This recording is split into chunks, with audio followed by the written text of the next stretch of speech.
नमस्कार। जय श्री कृष्ण। प्रिय दर्शकों,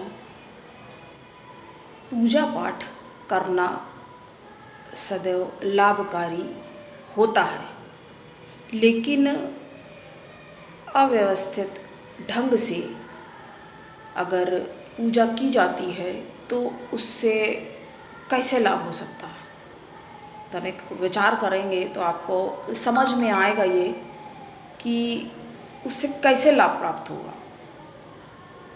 अब मान लीजिए, जैसे कि हमने पूर्व के वीडियोज़ में बताया है कि बजरंग बाण का पाठ किया जा सकता है, हनुमान चालीसा का पाठ आप करिए, हनुमान बाहुक का पाठ करिए आप सुबह शाम। और कहने का तात्पर्य ये है कि हनुमान बाहुक का जैसे हम पाठ कहते हैं करने के लिए, तो उसमें क्या है, उसमें थोड़ा टाइम लगता है। अगर आप उसको सुनते भी हैं तो उसमें भी समय जाता है। तो उसके लिए आपको एक पूजा स्थान जो है वो बहुत ज़्यादा ज़रूरी है। आज हमें इसके बारे में बात करना इसलिए ज़रूरी लगा क्योंकि कई बार देखिए लोग किराए के घर में रहते हैं या उतनी व्यवस्था नहीं होती, उतनी जगह नहीं होती है। एक छोटी ही अलमारी, वैसे भगवान का स्थान ज़रूर ही हम लोग सनातन धर्म और के हैं और सनातनी परंपरा और विधि विधान से काफ़ी सारे लोग पूजा पाठ करते भी हैं। लेकिन अब जैसे जो लोग नहीं उनका बन पा रहा है, उतनी जगह ही नहीं है, बहुत अच्छा तो ये होगा कि अगर एक कमरा ही भगवान का एकांत में अलग अगर आपने बना के रख दिया है, अलग है वो स्थान, और आराम से वहाँ पर नियमित तौर पे पूजा पाठ विधि विधान से किया जा सकता, तो बहुत अच्छी बात है। इससे अच्छी बात खैर क्या होगी। और भगवान की सारी जो सामग्री है, माला, हवन सामग्री, माला से लेकर हवन सामग्री, आसन, पूजन की जितनी भी अक्षत, चावल और रोली, कुल मिला के जितना भी सामान है वो सब कुछ एक जगह पर आराम से रखा हुआ है, ये ठीक है। सबसे अच्छी स्थिति तो ये हुई। उसके बाद अगर एक अलमारी मान लीजिए, अब जगह उतनी नहीं है, स्थान नहीं है पर्याप्त कुल मिला के, और कोई आने जाने वाला, अब मान लीजिए हनुमान बाहुक का पाठ किया जा रहा है तो क्या हो जाएगा इससे, फिर कोई आ गया बीच में, अगर आप छोड़ के उठ रहे हैं तो भी खंडित हो रहा है, तो वो अच्छी बात है क्या? आपका वो पूरा ही, अगर आपने आधे से भी ज़्यादा कर लिया है तो वो पूरा ही व्यर्थ ही चला गया ना, निरर्थक हो गया, क्योंकि आप उसको पूर्ण तो कर नहीं पाए।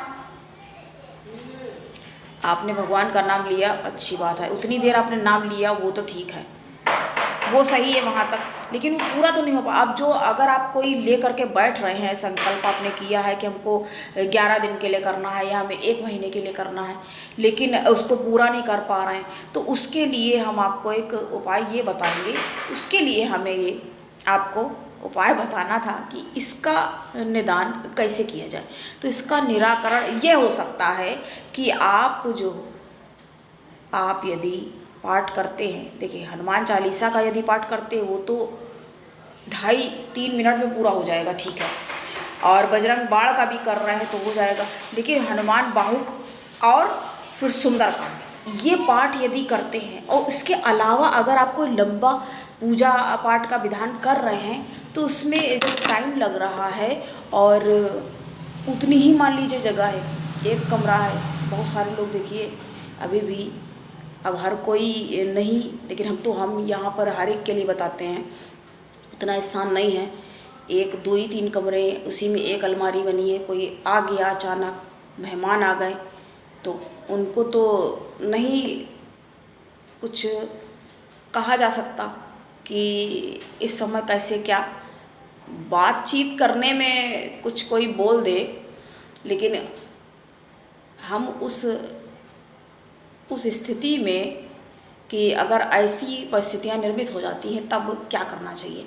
आप क्या कर सकते हैं, आप मंदिर में जा कर के, क्योंकि वहाँ पर तो पूजा पाठ ही होता रहता है पूरा टाइम, और वहाँ की जो ऊर्जा वहाँ पर जो आप करेंगे उसमें आपको एक अलग ही दिव्यता दिव्यता का अनुभव होगा। ये मंदिर वगैरह जाना कैसे, क्योंकि इतनी ज़्यादा पॉजिटिविटी होती वहाँ, वो पॉजिटिव वातावरण है वहाँ पर। अगर आप जा कर के करते हैं तो आप अपना एकाग्रचित होकर मन भी लगा सकते हैं, और आप अपना जो आपने नियम बनाया है, अपना संकल्प लिया है कि आपको 11 दिन ये पाठ करना है या आपको जो सा भी विधि विधान करना है, तो आप जा कर के वहाँ पर कर सकते हैं। ये व्यवस्था यदि आपके घर में पूजा का स्थान नहीं है या अत्यंत संकीर्ण और बहुत ही छोटा है और आप अपनी पूजा पूर्ण अच्छी तरीके से नहीं कर पा रहे हैं, ये हमने इसके लिए आपको बताया है। इसके अलावा भी यदि आपके कोई बात नहीं, अगर आपके पास एक कमरा आपने अलग बना लिया है, अगर आप हमें ये बताना चाहते हैं कि आपके पास है पर्याप्त स्थान है, तब भी अगर आप करना चाहिए, क्योंकि इससे अच्छी क्या बात होगी कि आप मंदिर में जा कर के अपना पाठ पूर्ण करना, ये अत्यंत आपके लिए लाभकारी होगा। आप स्वयं इसको करके देखें और फिर विचार करें क्या फ़र्क आपको निश्चित तौर पे पक्का है बिल्कुल ये कि आपको फ़र्क स्वयं दृष्टिगोचर होगा। तो आज के लिए इतना ही, मुझे दे अब इजाज़त। देखिए, आपके लिए हम नहीं बना पा रहे हैं वीडियो उतना नियमित तौर पे, सुचारू ढंग से नहीं हो पा रहा है। अभी हम कितने सारे प्रश्न भी लोगों के हैं, उनका हमें अभी उत्तर देना है, और जन्मांग विश्लेषण जैसा कि हमने कहा, हमारी कोशिश तो रहती है, लेकिन इतनी अधिक व्यस्तता के कारण हम नहीं कर पा रहे हैं। लेकिन बहुत जल्द शीघ्र इसका भी निराकरण अवश्य करेंगे। मुझे अब दे इजाज़त, अपना बहुत ख्याल रखें। और हाँ, जिनका भी आज जन्मदिन है, उन सभी को जन्मदिन की ढेर सारी बधाई। नमस्कार, जय श्री कृष्ण।